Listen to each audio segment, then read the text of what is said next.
I'm Devin, and I'm an engineer here in Santa Barbara, which is paradise. Everybody agrees. The climate is perfect for being outdoors. I'm probably one of the few people who actually take advantage of this area. I spent a lot of time in the ocean. I started out surfing and ended up getting into diving, scuba diving, spearfishing, climbing the hills here and just looking over the ocean. I also spent a lot of time on my bicycle. I was one of these people who I would get up at 5 a.m. and get on my bike and ride up to the top of the hill over here, get to work at 7:30, get showered and be at work before everybody else. So it was really nice to, in the middle of the day, look back up there and say, oh yeah, I did that this morning. I would say I had a fairly perfect life. I mean, pretty ideal. Not too many bad things have happened to me in my life. Then I had a bicycle accident.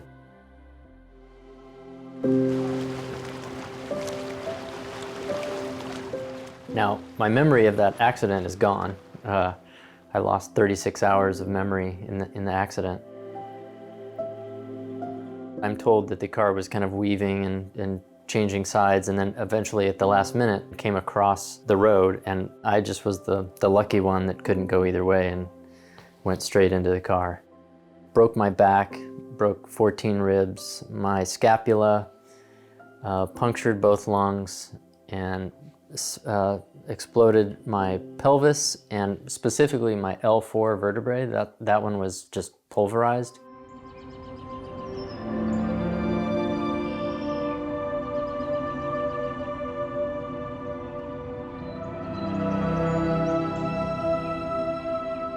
So when I finally come home, it was probably the biggest trauma, I think, of the entire experience.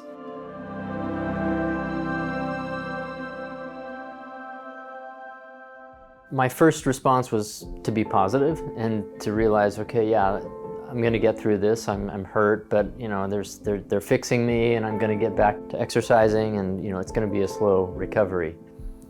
But in my mind at that time, slow meant, you know, a couple of months.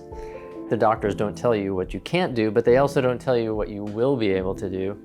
I think they protect you a little bit by not telling you the gravity of your situation right away. Slowly over time, you begin to realize, wow, this is pretty bad. Now you're in the care of your loved ones. For one, you appreciate your loved ones more than you ever have before, because now my wife is my primary caretaker. She's my nurse. She's giving me my medicine. She's getting me in and out of bed, clothing me. I'm pretty much a child, you know, a baby.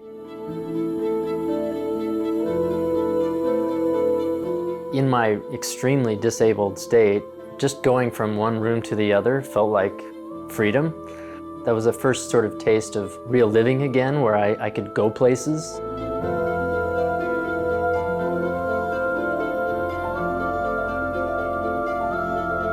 Clearly, my main issue, the issue that I'm struggling with the most, is managing my pain. And now I have to get comfortable here. I have to be able to do my things. There's this brown couch we have in our living room, and it's very comfortable. It's the coziest chair you've ever sat in, and I had in mind, I'll be sitting there most of the time and, you know, watching TV.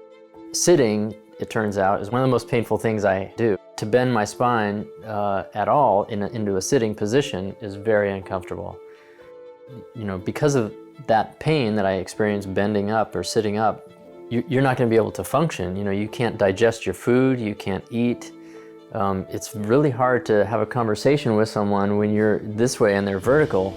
It's just, it really wears on you. You can't really live your whole life in a bedroom, you know, even a nice bedroom. You get tired of the view, and we're raising a couple of teenagers, and they're going through life struggles, and I'm listening to it from the bedroom, you know, and that just wasn't cutting it. These adjustable beds, I was really able to go from horizontal to sitting up for breakfast to reading. And then I was able to watch our TV. I was able to listen to family conversations, see people approaching the door who were coming to visit. Once I realized that it was really working out and I had some really good nights of sleep, I just knew that we had found the right solution. About a month after the accident, I thought I was going to be going back to work within 2 or 3 months. I think I changed that target date of going back to work probably like 7 times, 6 or 7 times. And I was starting to think about, well, what kind of situation is it going to be? There was a guy at work who saw the situation and realized, this opportunity to build something for me.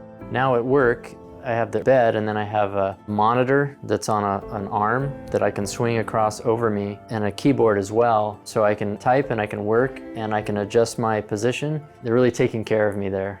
Because I'm able to get back to work, I do feel more valuable. I feel like I can contribute to something. I feel like it's really restored me to sort of some sense of normalcy.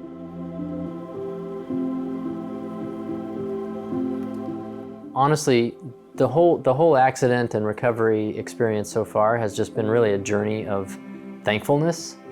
I happen to be a Christian and I happen to know who to thank. I thank God every day, every morning, that it's not worse. I've been very blessed just that I have options to treat myself medically and for comfort, but I'm also just thankful every day for each thing that I'm able to do.